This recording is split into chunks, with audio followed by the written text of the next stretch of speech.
Great, how are you? Nice shirt. He's here. He's here. Mother! Father is here! Critics have discerned contemporary themes with your films, such as feminist resistance in The Witch and toxic masculinity in The Lighthouse. With The Norman, I noticed a common topic, fate. Even the Norman poster has conquered your fate tagline. Thomasine and Ephraim struggles against their fate or what their world expects from them. Do you think fate is one of the biggest shadows for us as human beings? Maybe. I think that certainly I'm interested in this kind of fatalist storytelling. So it's something that I'm drawn to anyway. But yeah.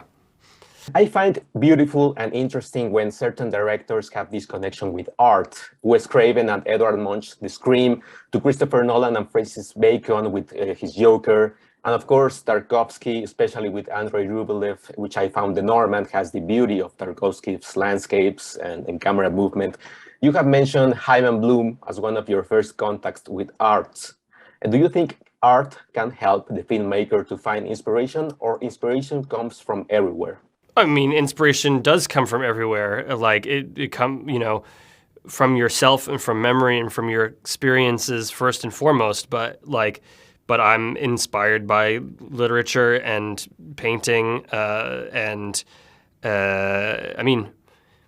everything, man. Like everything goes into your work. But certainly, I think that my films are very much influenced by the history of mostly Western art, very much so. I can feel that.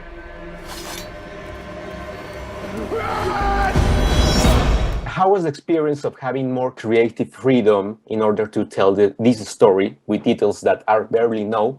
Or your research gave you so much information that you have to sacrifice certain things? Yeah, I don't like invention, and when I start writing, I can't have done all the research when I start writing, but that's okay because you're kind of liberated and you're finding things. But then once I learn more stuff, I realize, oh crap, like I have to change that, and I have to change that, and I have to fix this, and I have to do that, and sometimes. You find you're resistant because you think, it was such a good idea, I can't believe I have to change it, but you don't stop until you find something that was better than you had before. And then once you find the better thing, then you're happy to have let it go. But it's a lot of hard work to get there sometimes. But I always let the research guide me. That's just how I choose to work. It's not a better way of working, but it's my way. Talking about that, how different is the final cut of the movie from the first draft of the script that you wrote with Sean? Because I understand that you had these notes from the studio in which test audience didn't quite understand the first cut of your movie. In the end, it's really not that different. I think we just needed to take out some superfluous scenes. And I also want to say that some of my talk about the studio is getting spun in a way that I'm not really happy with, because the studio pressure, which was painful, made the film better. You know what I mean? It made the film better. Because I pitched the most entertaining Robert Eggers movie. That's what I said. I'm going to make you the most entertaining Robert Eggers movie. And I needed somebody who wasn't me to help me get there. Because, my instincts, my first two movies are not even entertaining. That's not where my instinct lies. I will avenge you, Father. I will save you, Mother. I will kill you, Father.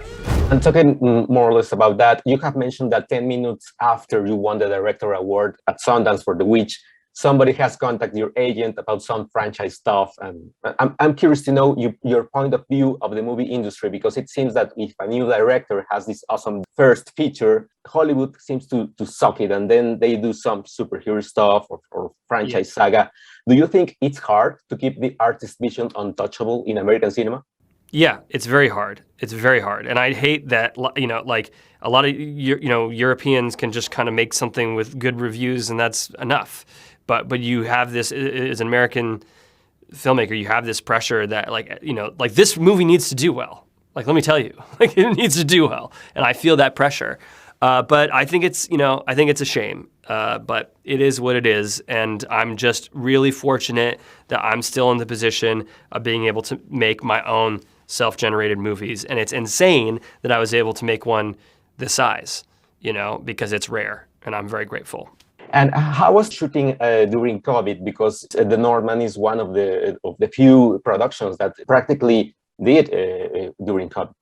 It was hard, but I think that like the whole filming in these extreme locations was so hard that some of the COVID stuff, you just kind of got used to it pretty quickly. The thing that was difficult though is that for me, the biggest problem with COVID was that we couldn't shoot main unit and we couldn't shoot principal photography in Iceland. We had to wait till after we were in post to go to Iceland. So there became more CG than I like.